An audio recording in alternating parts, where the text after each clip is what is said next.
இன்னைக்கு நம்ம பார்க்க போற வீடியோ என்னன்னா, வீட்லயே ஹெல்த்தியான பன்னீர் வந்து எப்படி ரெடி பண்றது அப்படிங்கறத தான் பார்க்க போறோம். இதுல வந்து பாக்கெட் பால்ல செஞ்சு அந்த மாதிரி பன்னீர் தருவாங்க. நம்ம வீட்லயே சுத்தமா மாட்டுப்பாலை வச்சு நம்ம எப்படி பன்னீர் வந்து ஈஸியா ரெடி பண்ணலாம் அப்படிங்கறது தான் வீடியோ. ஸ்கிப் பண்ணாம கடைசி வரைக்கும் பாருங்க. ஃபர்ஸ்ட் ஒரு 1.5 லிட்டர் பால் எடுத்துக்கோங்க. சுத்தமான பால் வடிகட்டி எடுத்துக்கோங்க. அதை இந்த மாதிரி ஒரு பாத்திரத்துல வடிகட்டி எடுத்து வச்சுக்கோங்க. இந்த 1.5 லிட்டர் பாலை வந்து அடுப்புல இந்த பால் எடுத்து வச்சு ஒரு பொங்கி வர வரைக்கும் நல்லா காய வச்சுக்கோங்க. ஒரு பொங்கி 2 பொங்கி வந்த உடனே அடுப்பை வந்து லோ ஃப்ளேம்லயே வச்சுக்கோங்க. அதை அப்படியே ஒரு 2-3 தடவை கிண்டி விட்டுட்டே இருங்க. அதுக்கப்புறம் என்ன பன்னீர் வந்து ரெடி பண்றதுக்கு 2 எலுமிச்சை பழம் வந்து தேவை. எல்லாருமே வந்து பன்னீர் செய்யறதுக்கு வந்து வினிகர் யூஸ் பண்ணுவாங்க. ஆனா நம்ம வினிகர் யூஸ் பண்ணாம ஹெல்த்தியா இருக்கிறதுக்கோசரம் 2 லெமன் மட்டும் எடுத்துக்கிறோம். அந்த 2 லெமனையும் எடுத்து அதோட சீட்ஸ் எல்லாம் எடுத்துட்டு அதோட ஜூஸ் மட்டும் எடுத்து வச்சுக்கோங்க. இந்த மாதிரி எடுத்து வச்சுக்கோங்க. அதை வந்து நம்ம வந்து இந்த ஜூஸ் எப்படின்னா ஒரே மட்டுக்கா பாலில் ஊற்றக்கூடாது. கொஞ்சம் கொஞ்சமா பிரிச்சு 3 டைமா ஊற்றிக்கணும்.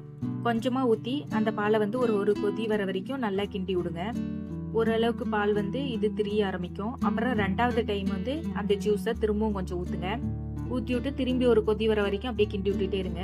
கிண்டி விட்டுட்டீங்கன்னா இப்பயே பார்த்தீங்கன்னா அந்த பால் வந்து ஓரளவுக்கு திரிஞ்சு வந்திருக்கும். இப்ப 3வது தடவை ஊத்தக்குள்ள அந்த சுத்தமா அந்த பன்னீர் தனியா அந்த பால்ல இருக்கக்கூடிய தண்ணி தனியா போயிடும். இப்ப பாத்தீங்கன்னா இந்த மாதிரி இருக்கும். இப்போ ஒரு 2-3 டைம் நல்லா இருங்க. லோ ஃப்ளேம்லயே வச்சு நல்லா கொதிக்க வச்சிருங்க. அப்பதான் தீயாம இருக்கும் பன்னீர். இப்ப பாத்தீங்கன்னா இந்த மாதிரி வந்திருக்கும். அதுக்கப்புறம் நம்ம என்ன பண்ணோம்னா ஒரு அடியில ஒரு பாத்திரம் வச்சுக்கோங்க. இந்த மாதிரி ஃபில்டர் பண்றதுக்கு ஒரு வடி எடுத்து வச்சுக்கோங்க. அதுக்கு மேல ஒரு ஒயிட் கிளாத் வந்து ஒண்ணு போட்டுக்கோங்க. இந்த ஒயிட் கிளாத்ல நம்ம ரெடி பண்ணி எடுத்து வச்சிருக்கிற பன்னீரை இதுல ஊத்தி இந்த மாதிரி எடுத்துக்கோங்க. எடுத்து நல்லா வடிகட்டிக்கலாம். இந்த தண்ணி அப்படியே நம்ம வந்து என்ன பண்ண இதை புளிஞ்சிட்டு பன்னீர் தனியா எடுத்துக்கலாம். இந்த தண்ணி தனியா எடுத்து வச்சுக்கோ. இந்த தண்ணி வந்து வேஸ்ட் பண்ண தேவையில்ல. இது வந்து சமைக்கிற நம்ம எல்லா சாப்பாட்டுக்குமே ஊத்திக்கலாம். இதுல பாலோட சத்து அத்தனையுமே இதுல இருக்கும். அதனால இந்த தண்ணி வந்து நீங்க வேஸ்ட் பண்ண தேவையில்ல. அப்புறம் இந்த பன்னீரை எடுத்து வச்சுக்கோங்க. இந்த பன்னீரை வந்து ஒரு சொம்பு தண்ணி ஊத்தி நல்ல தண்ணி ஊத்தி நல்லா ஓரளவுக்கு சும்மா கரண்டிலே கிளச்சி விட்டு வாஷ் பண்ணி எடுத்துக்கோங்க. ஏன்னா இதோட வந்து நம்ம லெமனோட ஆட் பண்ணிக்கிறதுனால லெமனோட வாசம் அடிக்கும்.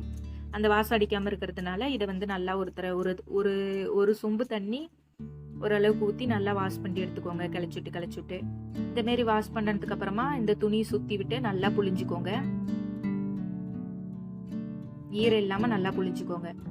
ஒரு பிளேட் எடுத்து வச்சுக்கோங்க. உங்களுக்கு எந்த ஷேப்ல வந்து பன்னீர் தேவையோ அந்த மாதிரி ஒரு ஷேப் பண்ணிக்கோங்க.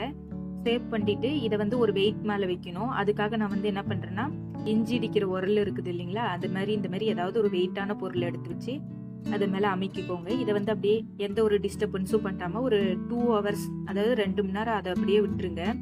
அதை அப்படியே 2 மணி நேரம் விட்டுட்டீங்கன்னா நல்லா செட் ஆயிரும். 2 மணி நேரத்துக்கு அப்புறமா நம்ம போய் எடுத்துக்கலாம். இப்ப 2 மணி நேரம் ஆயிடுச்சு. இப்ப நம்ம பன்னீர் எடுக்கலாம். இப்ப பாத்தீங்கன்னா நம்ம பன்னீர் வந்து கடையில கிடைக்கிற மாதிரியே நம்மளும் ஈஸியா வீட்டுல செஞ்சுட்டா இது கொஞ்சம் ஹெல்த்தியா இருக்கும். நம்ம எந்த வினிகரும் யூஸ் பண்ணல, லெமன் மட்டும் தான் நம்ம யூஸ் பண்ணிக்கிட்டோம். அது மட்டும் இல்லாம பாக்கெட் பால் யூஸ் பண்ணல, மாட்டுப்பால் யூஸ் பண்ணிக்கிட்டோம்.